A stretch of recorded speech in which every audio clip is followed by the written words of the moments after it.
I remember the days when I was just a little girl, filled with dreams and laughter. I would twirl around in my favorite dress, imagining I was dancing in a magical world, but that world slowly faded away, replaced by shadows that crept into my home. My dad was supposed to be my protector, the one who would keep me safe, but as I grew older, I learned that my dad had a different side, a darkness that would emerge when he was angry or frustrated. I would hear the angry shouts echoing through the walls, and my heart would race, knowing that I had to be quiet, to stay hidden. There were nights when I would curl up in my bed, clutching my stuffed bear, hoping that the morning light would chase away the nightmares that lingered in the corners of my room, but the mornings often brought more pain. I remember the sting of his words, sharp and cutting, making me feel like I was nothing, and sometimes, when the anger boiled over, I would feel his hands strong and unforgiving leave marks on my skin that were invisible to the outside world but etched deeply into my heart. I wanted to tell someone, to scream out for help,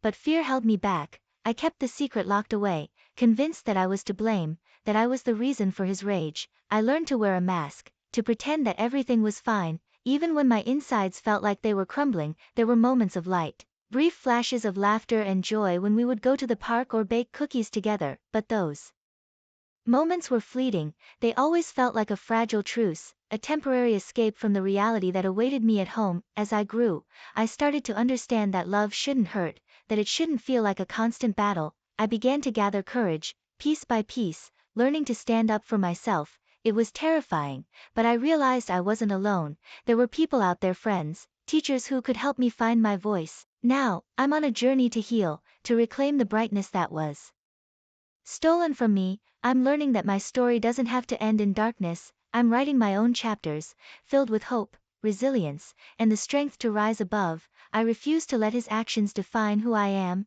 I am more than the pain. I am a survivor, and I will shine again.